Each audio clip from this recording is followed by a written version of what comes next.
Yeah, Luke will be there. Cal will probably be there.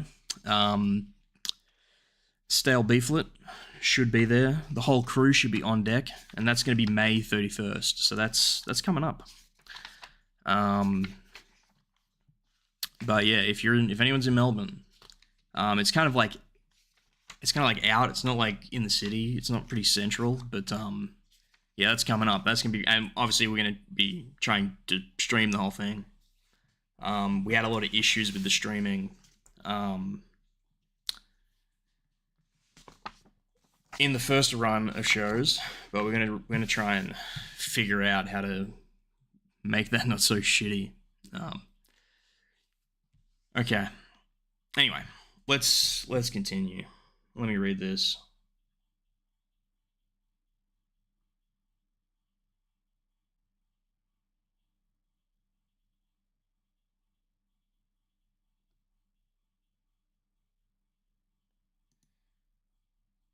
Okay, so I don't know. Is this DeCal's lawyer? He's going to try and make sure the retraction is seen more than the original video.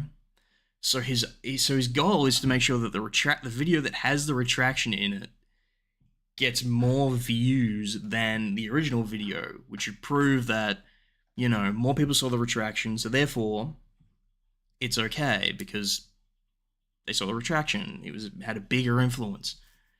This ignores the fact that watch time dramatically drops off. You know, most people don't watch the whole video. They click off after a certain point. So when you bury it at the end of an unrelated video, most people are going to go, I don't give a fuck about this. I just care about Dark Souls, and then close the video. So this is sort of nonsense, but I guess he's inquiring whether this would be a helpful point. Let me just go back a bit. My retraction, and that if only I had just made a retraction, this entire thing would have... That's right. That's right. He's saying if he'd just done a retraction, the whole thing would be avoided. No, I think the lawsuit was always going to go ahead. That's what I believe. But he could have had a much stronger argument in court had he done this properly. But that's just not the case. I wanted the retraction to get as many views as possible. Bullshit. I even said as much to my lawyers at the time, and ultimately it did. My retraction got far more views than the original video, but it was clear from Billy... Oh, hold on. This is a little disingenuous. He almost got this, he almost slipped this past me. So, turn up the color vid 20%. I can do that. 20% of what?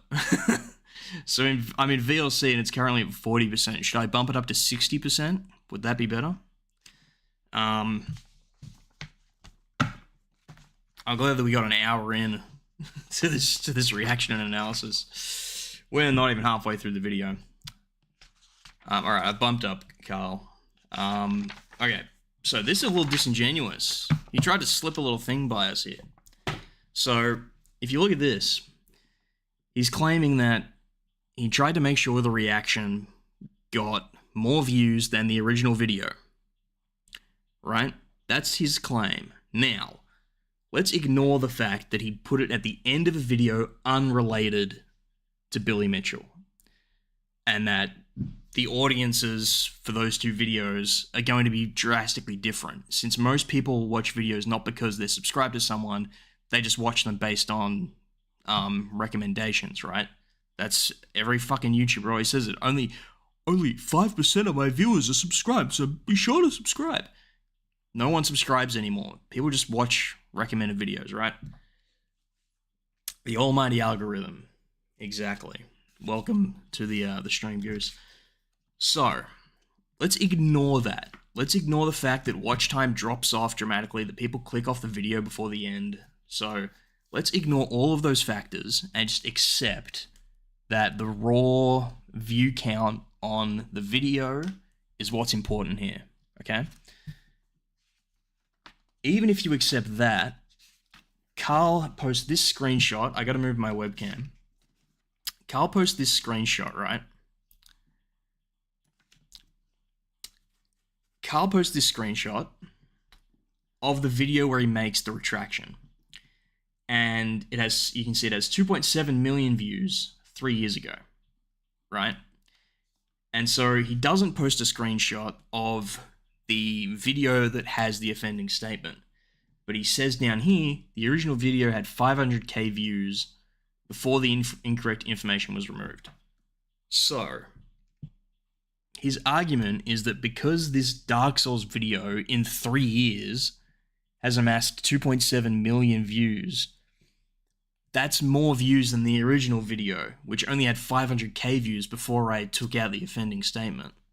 That's very disingenuous.